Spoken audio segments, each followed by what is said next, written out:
Hati-hati. Kalau Anda merasa soleh, sholat udah rajin, puasa rajin, taklim rajin, tapi merasa benar sendiri dan menganggap orang lain salah semua, maka Allah lebih mencintai orang salah yang tobat dibandingkan dengan Anda. Itu sesuatu tanda yang harus dievaluasi. Ada sesuatu yang salah. Ya, orang soleh itu sedang mengevaluasi diri. Istighfar, sebelum subuh istighfar kepada Allah dan seterusnya.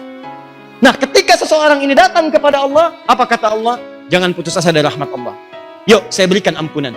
Yang paling dahsyat, begitu dia istighfar, diampuni dosanya. Bahkan ada yang ketika minta ampun meninggal pada saat itu, surga langsung dia dapatkan. Nah, sekarang pertanyaannya, apakah ayat rahmat yang dimaksudkan? Sehingga kita bisa mendapatkan keistimewaan dari sifat Al-Quran itu. Kalau Anda bertanya, ya Allah, bagaimana saya mendapatkan rahmat itu supaya diampuni dosanya? Maka Allah turunkan ayat-ayat rahmat. Wa nunazzilu minal Qur'ani ma huwa syifaa'un wa rahmatun. Ini buka ayatnya. Bacakan. Mintakan kepada Allah. Mohon dengan khusyuk. Begitu kamu mohonkan, maka aku ampuni semua dosa-dosanya. Jadi, kenapa Al-Quran punya sifat rahmat salah satunya? Untuk memberikan gambaran kepada kita, kalau Anda merasa pernah punya dosa, ingin kembali kepada Allah, maka gunakan ayat-ayat rahmat itu untuk memohon kepada Allah Subhanahu wa Ta'ala. Seperti Allah mengampuni dosa-dosa Adam, seperti itulah Allah akan mengampuni semua dosa anak cucu Adam. Paham sampai sini? Apa di antara ayatnya? Saya buka malam ini satu ayat saja dulu.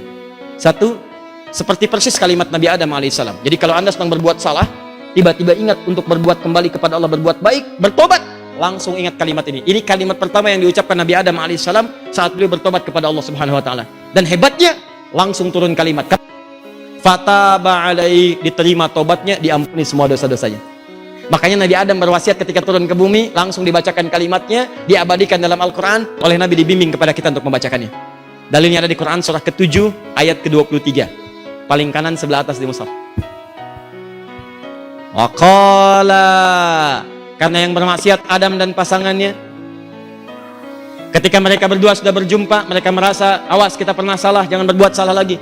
Kita mohon kepada Allah supaya Allah mengampuni dosa-dosa kita. Perhatikan kalimatnya.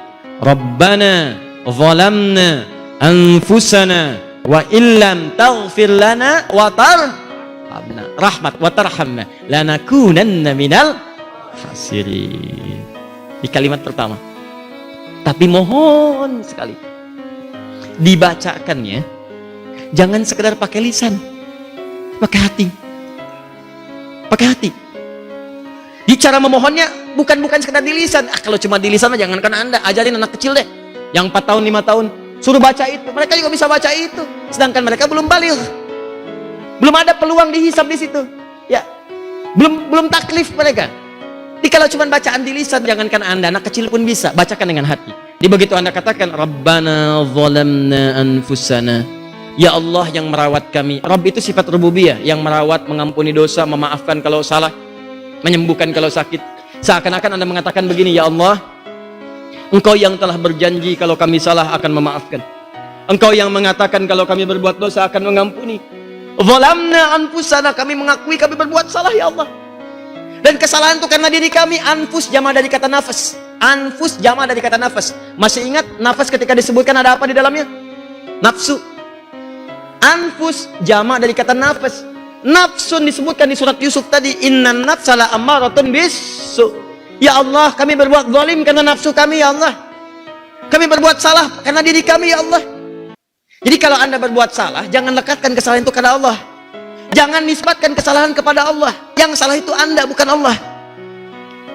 Dan jangan pernah kesalahan Anda dikaitkan dengan orang yang tidak ada hubungannya. Jadi kalau Anda bertobat, akui pribadinya yang salah, jangan bawa-bawa orang. Ya Allah, saya mengakui berbuat salah, tapi kesalahan saya kan karena Ustaz Adi ya Allah, mohon. Kalau saya tidak ikut kajian Ustaz Adi, nggak akan berbuat salah. Memang itu Ustaz bin ya Allah. Oh, udah tobat, kalah lagi nyalahin orang. Ya, jadi kalau Anda ingin bermohon kepada Allah, minta, rasakan. Begitu Anda menyebutkan, lihat kalimatnya, zalamna anfusana, kami telah berbuat zalim dengan diri kami ya Allah. Nah, langsung Anda bayangkan siapa yang Anda zalimi itu. Kalau ibu Anda, maka bayangkan saat beliau mengandung, merawat, menyayangi Anda. Bayangkan saat itu, minta. Dan yang paling dahsyat, wa illam taghfir lana. Ya Allah, kami takut kalau saya sekarang tidak Engkau ampuni ya Allah, mohon ampun ya Allah. Saya takut kalau nggak diampuni ya Allah. Karena taruhannya kalau ampunan Allah tidak diberikan, maka neraka jadi jaminan. Maka bayangkan. Dan awas ya, jangan bayangin neraka dulu nih, kejauhan. Alam kubur. Jangan bayangin alam kubur dulu, kejauhan. Sakaratul maut. Orang yang dosanya belum pernah dia bertobat kepada Allah saat hidupnya, maka saat sakaratul maut akan ditampakkan dosa-dosanya. Itu yang membuat dia gelisah, takut, gasak gerusuk tidak karuan, mulut meracau, kadang mukul-mukul sana sini dan sebagainya. Dahsyat dia, takut. Kalau nggak percaya silahkan aja. Saya udah ingatkan Anda, kalau masih pengen milih berbuat dosa, silahkan kumpulkan Anda, nabung tuh dosa sebanyak-banyaknya. Nanti kita lihat di akhir, begitu Anda masuk sakaratul maut, Anda akan rasakan bagaimana presentasi dosa dibentangkan di hadapan Anda. Dan malaikatnya nakutin. Gak usah dibayangin nih, gak kebayang. Depan Anda udah begini, ayo kamu, ayo pulang, pukul. Dipukulin, gak percaya silakan aja, baca ayatnya. Makanya kadang-kadang kalau pengen berbuat dosa, mikir dulu, mikir. Ikan aneh, udah berbuat dosa, malu untuk tobat. Anda aja buat maksiat gak malu, kenapa saat tobat mesti malu? Aku malu melihat orang, aku malu melihat begini. Kamu maksiat gak malu, sekarang merasa malu. Kamu bayangin dulu, makanya mikir. Kalau ingin berbuat dosa, bayangkan akan dipermalukan. Kalau ingin berbuat dosa, bayangkan akan dibuka. Kalau pengen berbuat dosa, mikir dulu. Dosa itu mengalir ke siapa? Bapaknya yang korupsi, keluarganya yang kena. Makanya kalau mau nyuri, mikir dulu. Keluarga antum akan kena. Nih anak-anak antum yang lucu-lucu, dibawa ke majelis taklim, disayang, main dengan tetangga. Apa antum tega membuat mereka dibully oleh teman-temannya? Hei anak koruptor, anak pencuri, anak penipu. Kasihan anak itu. Dia belum tumbuh sedang menanggung dari kesalahan Anda. Kenapa? Karena dosa yang Anda bawa itu bawa ke rumah, dimasak oleh istri Anda, dimakan oleh mereka. Jadi mereka kebagian dari dosanya, kebagian dari hinaannya, kebagian dari celahannya. Antum mikir dulu kalau ingin berbuat salah. Antum anak, antum berbuat salah, bapak ibu antum kena. Sudah mengandung dibikin susah, melahirkan susah, menyusui susah, sudah dewasa bikin susah juga. Antum apa nggak punya waktu untuk membuat bahagia bagi orang tua? Tobat, balik. Dan kalau sudah dibuka, itu artinya Allah membimbing Anda untuk tobat, bukan ingin mempermalukan Anda. Hukuman sosial itu untuk membuat Anda mengerti. Ini di akhirat lebih parah. Ini yang tahu baru orang-orang sekitaran. Di akhirat dibuka, malaikat pun tahu semua, jin tahu semua, setan diketawa aja. Itu ketawain aja habis semuanya tuh. Mumpung kita filmnya dibuka sekarang, filmnya, maka edit dari sekarang sebelum dibuka di akhirat. Kalau ada kata-kata yang kotor, dubbing, isi dengan yang bagus-bagus. Kalau ada adegan yang kotor, sensor, hapuskan, ganti. Cara ngapusnya tobat, ilangin, sebutkan. Jadi begitu mengatakan dolamna anfusana, ingat siapa yang dizalimi itu. Teteskan air mata, minta. Bayangkan siksa kubur, bayangkan neraka. Kata malaikat, akhriju anfusakum, baik keluar kamu.